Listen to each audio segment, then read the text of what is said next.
จะง่ายตื่นการควันกันสิเมื่อจะง่ายเนี่ย สบายดีเด้อพี่น้องสิทธิ์น้อยๆกันละ ลูกที่ขืนอีแม่อีแม่ก็ขืนแม่จกขวดนี่เอางานนี่ก็ไม่ได้เอางานมาเอางานนี่เราจะเจ้าพ่อจังเลยมันบริหน่อยได้หน่อย โอ้ยกันสิไปกินได้เปิดลงลายเนาะมาเอาอันดอกสังกับไม่ใหญ่พี่น้องเลยไปมื้ออ่ะดี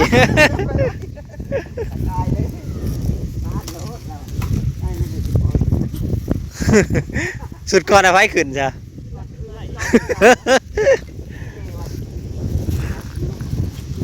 โอ้ใหญ่แม่ขึ้นก็หมดเนาะบุดูไม่ใหญ่ยังจะขึ้นต้นไม้พี่น้อง70แล้วเจ้าน่ะโอ้โห70ยังแจ๋วยังว่าจังนี้แหละ30ยังแจ๋วนะมันกันเคยแล้ว70ยังแจ๋ว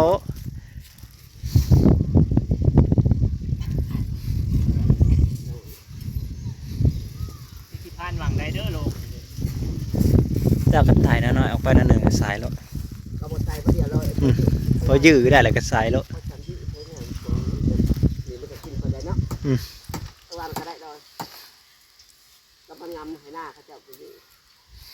ข้าเจ้าก็กินอยู่บ่เลยฮะ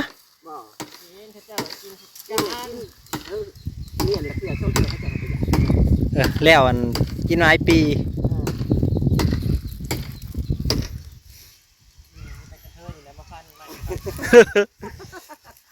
ตกใจเบิด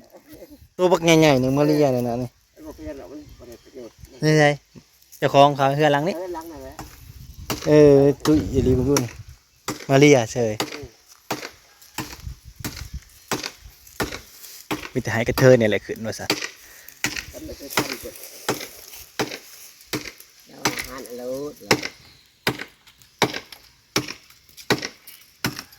ผู้ใดเคยกินเนี่ยพี่น้องสุปดอกสังใครเคยกินเนี่ยหมากมันก็เป็นลูกกันเขียวๆนะเ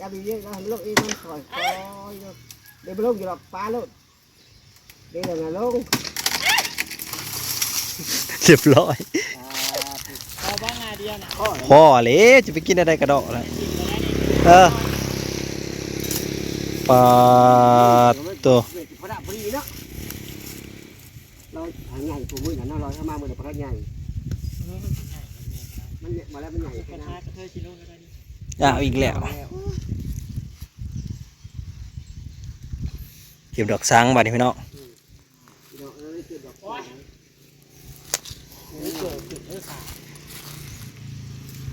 สายปีนเอาเก็บแล้วเด้อ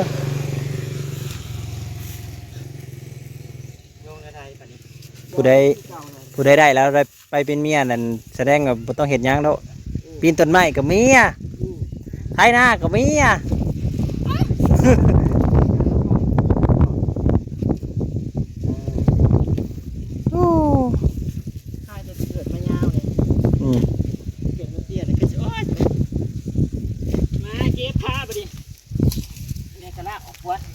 พูดแล้วนะสังนี่คือการถ่ายซีกระดานสับนี้แหละผู้ที่สุดมีเทิงหมาแข่งกระคักมาหน่อยนะบางคนก็แข่งกระคัก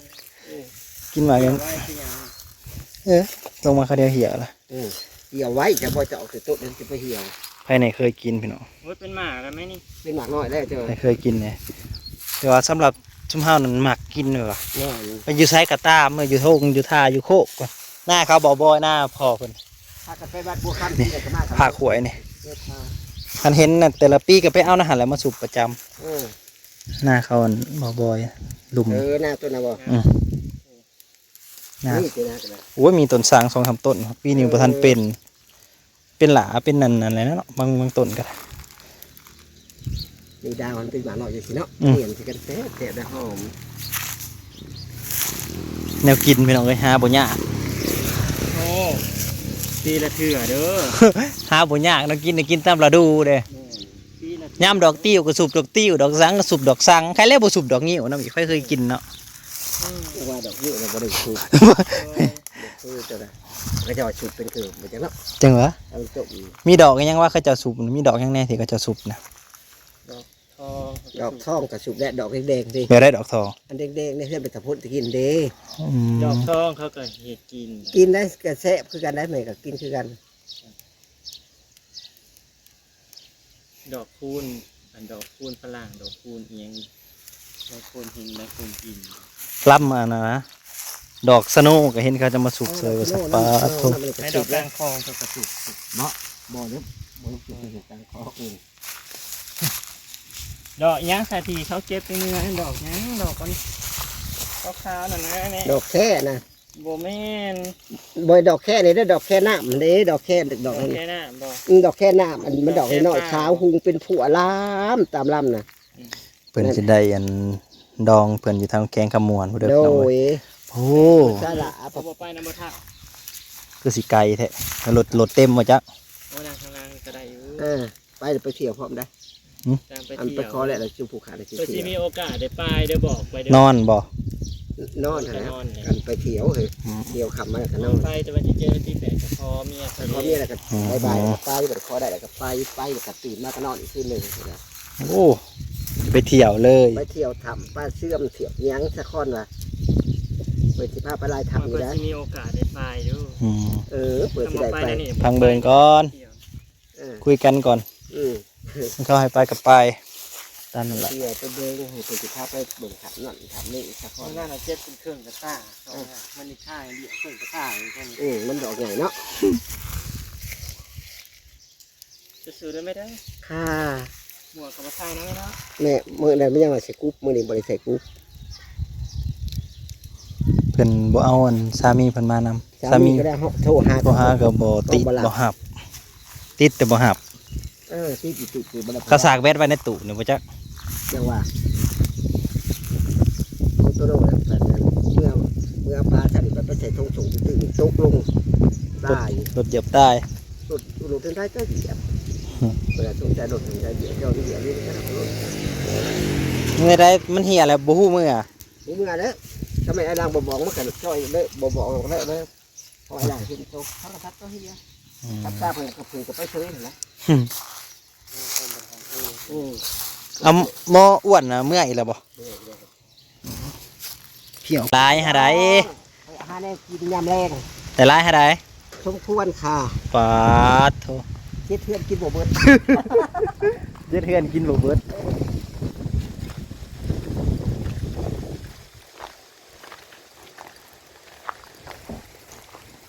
แต่เอาดอกสังพี่น้องเอามาสูบใส่เขียดใส่กบใส่หยังก็ใส่นั่นแหละทางนี้ยังบ่แล้วอยู่กินหยังเนาะนี่เนาะนี่เนาะกินหยังเฮ้ยกินหยังห้ามกินหยังกินหยัง อิ่มหรือบ่ หมากหยังนี่หมากหยังรู้จักอยู่บ่อืม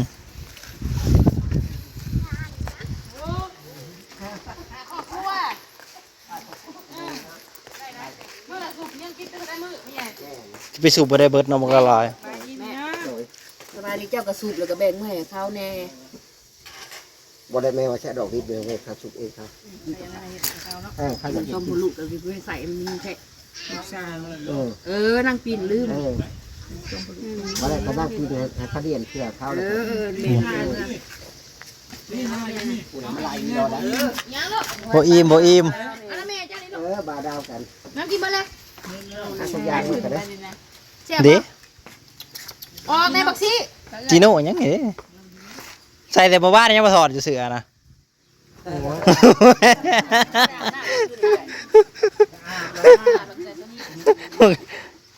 กินเก่งเด้อเฮ้ยกินยังเก่งมาเอ้ย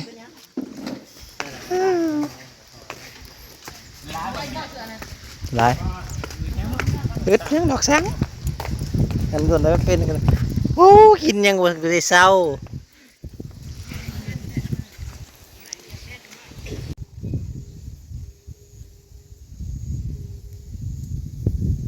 มาเบิ่งข้าวโพดห้าวปลาลุงเลยมาข้าวโพด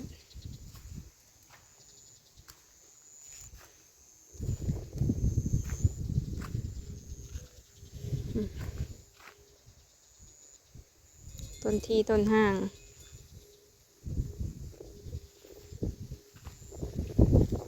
บ่งก็มีอยู่เขาว่าขาน้ำแน่มันบ่งมากัดยอดง่ายโลกข้าวโพดก็ได้เพียลงยังลงนะอันนี้ยังบ่ทันได้ฉีดยังจักอย่างเลยได้ปลาลูกเลยนะปุ๋ยก็ยังบ่ได้มาใส่สิมาใส่ปุ๋ยก็บ่ได้ใส่มันพอใส่แล้วนี่พอใส่ปุ๋ยแล้ว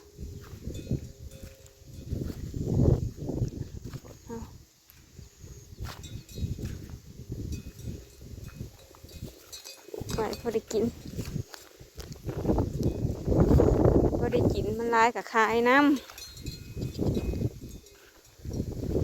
แต่เราดูแลได้เนาะโอ้ยต้นข้าวโพดต้นนี้คือหักเนาะไปเห็ดอะไรเด้คือหักซะเลยโอ้ยอีหยังวะอีหยังมาทับมันเนาะเปื่อยหักไปเลยไปลุงเลยต้นงามๆดีกว่าอีหยังวะเห็ดต้นมันหักได้ไหม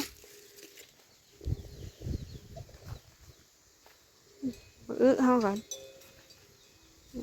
เด็กน้อยลืมพดให้จะเอาน้ำมาหดมันก่อน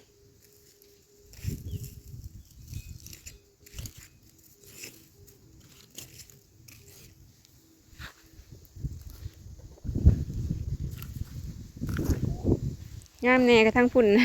เขตบริเวณทางนี้บ่ค่อยงามไปได้ทางแจเนี่ยบ่งามมีทั้งน้ำเลี้ยงไว้เขาตักขุดมันก็ง่ายขุดนั้นขุดนี้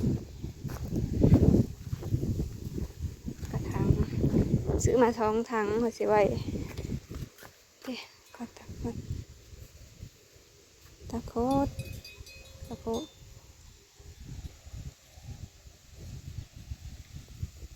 ทางนี้อยากซีแน่อยู่เป็นหน่อยก็ไปตักไก่แต่พักนี่แหละตักน้ำน้องฮด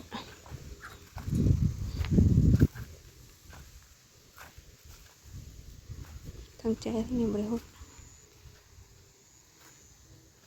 ผักสลัดเฮาพอกันใหม่เด้อป่าลุง